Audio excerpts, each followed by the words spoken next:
our group is no different than anybody else. We've got this year we've got a bunch of guys returning, which will be nice, especially early. So I would say as a group, our players and staff are really excited to get going. Open it up to questions for Ty here. Tim has one. Hey, Coach, your fellow coaches have ranked you guys third in this season.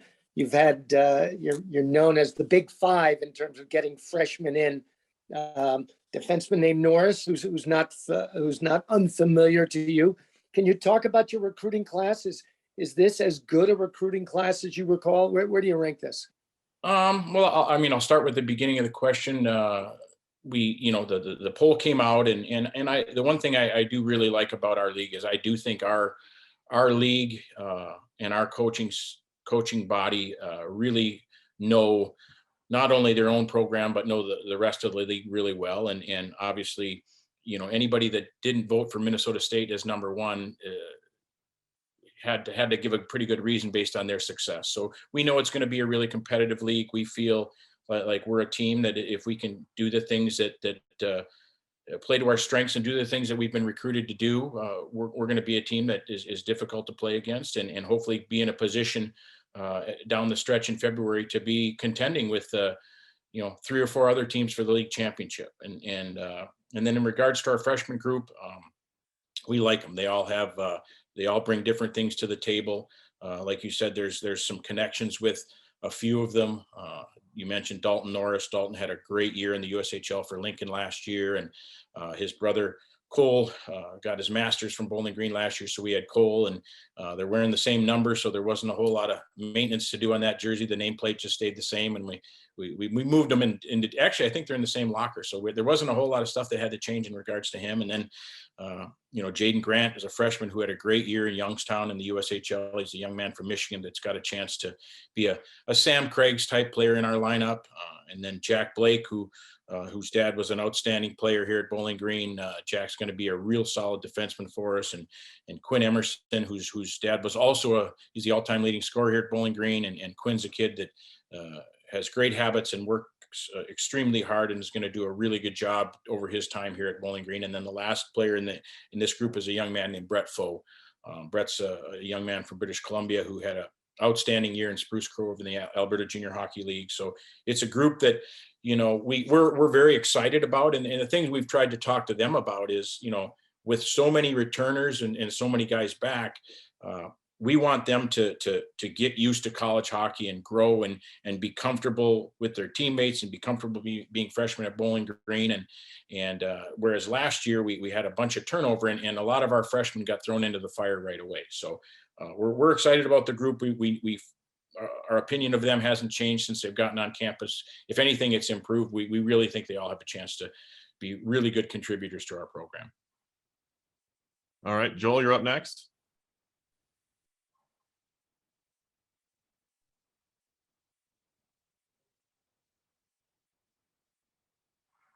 Fire away, Joel.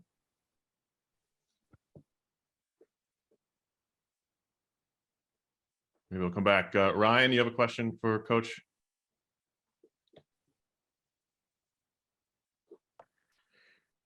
Hey, Ty, it's Ryan Stieg. How you doing? Great, Ryan. How are you? Not too bad. People said they predicted you guys would finish third in the conference. What do you think is going to be the big key to get to that point, to climb the standings this year? Is there anything that really sticks out to you? We have a tough stretch to start. We open up next weekend with a difficult series against a really good Northern Michigan team. And then our next CCHA series is at Minnesota State Mankato. So right out of the gate, we play 2 teams that are picked to finish very high in our league. And so that'll be a real tough test for us early. And then looking at how difficult it is to play in our league and how long of a year it is, one of the things we're trying to do a better job of here is to be consistent, not only early in the year, but late. And we've had some real good years here early and some good first halves. And for us to sustain that is a key for us. So we're doing some things a little differently here in the fall. And we've got an outstanding new strength and conditioning director who's who's trying to build our guys up for the long haul, because we know the CCHA schedule's a grind, and there really aren't any weekends off, because of, it's a grind both from a logistical standpoint, because we have some very long trips, and then it's a grind because everybody plays so hard. So trying to make sure guys are fresh from day one to day, 101 is important to us. Question from Peter South. Good morning, Coach. How are you doing? Good morning, Peter. How are you? Good. Two questions for you. One is, you have 5 fifth-year seniors on the as forwards. How do they look to impact the offense? And also your goaltending situation. I'm assuming Zach Rose is healthy. How does that look into shape up for this year? So we, at the end of last year is like everybody, we evaluated our group, and we had the most games played by freshmen in our league by a wide margin.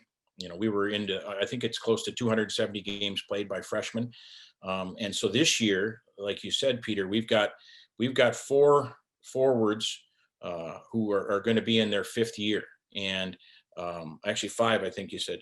So we had Nathan Burke come back, and Taylor Schneider come back, and Alex Barber come back, and Evan Doherty, and then we add Chase Griesbach. So that we may go from having the youngest team in games played by freshmen to maybe the oldest team this year. And that experience is key, especially early, especially with the 4 guys that are coming back to us for their 5th year. Those guys all played very significant roles for our team last year. And, last year for guys like Taylor and Alex and Nathan, because Evan Doherty got hurt, but those guys all in their careers were supplementary guys. And last year was their first opportunity to move up and be the guy, the first over the boards or the first power play unit. They were always, maybe in that second or third line on the line chart, and maybe the second or third power play or second or third group to go out and kill. And now those guys have had a year of experience in that role, which we think benefits them. And then Chase Griesbach, we feel like, has a chance to really significantly impact our group, especially offensively. He's scored goals wherever he's been. He's a first power play guy. He's a guy that can play with really good players. And so we feel like, Peter, that those guys are going to give us a real boost, especially early with the experience, and never mind how good they are. And Evan Doherty's now healthy. Last year with the broken ankle certainly set him back, and he's as healthy as he's been, and he's had a great fall so far. So those guys, we'll be leaning on those guys a bunch early. And then the next question about the goaltending, Zach Rose, as you know, we shut Zach Rose down the second half, and he had the labrum surgery that a lot of the goalies are getting now, and he's 100% healthy. He was ahead of schedule all summer with his rehab, and we had to hold him back a little bit because he wanted to get going, but he feels great. And having that depth will be a key for us. Christian Stover, as a freshman, did a really good job for us. But if you look back at our team and how we played best in the beginning of the year when we had 2 goalies we really could count on. And that was just a lot of pressure to put on Christian as a freshman to play all those games consecutively at the end of our year. So we're excited about getting a healthy Zach Rose back. And Christian Stover had a really good summer, was at the Anaheim Ducks development camp and did a great job there by all accounts. And we've got 2 other guys in Sam Mavola and Peter Eigner that are going to push those guys and support those guys. So our goaltending is in a really good spot to start the year. Last question from Tim. A quick follow-up. I was just looking that Liam Conway is an ops guy that just joined your club. Will he volunteer anytime as a goalie coach? Will he help out your goalies? I see he's got a big background in goaltending. Yeah, as you know, the ops position has changed a bunch, and during COVID they changed it. Liam's our director of ops. We don't technically have a goalie coach, but the way we explain it is we have a person on our staff who can speak the language, right? And obviously with video, and most of our guys come in with a goaltending coach in their background. So they've got guys they lean on from back home, and they can do, conference calls and Zoom calls like we're doing right now with them. But it's nice to have someone on staff that can speak the language. Because even if it's just to sit down and have a coffee with and talk about, hey, I don't think I had a good practice today. And Liam can say, well, what do you think was the problem? You know, so having that person on staff that does know how to relate to the position is really important.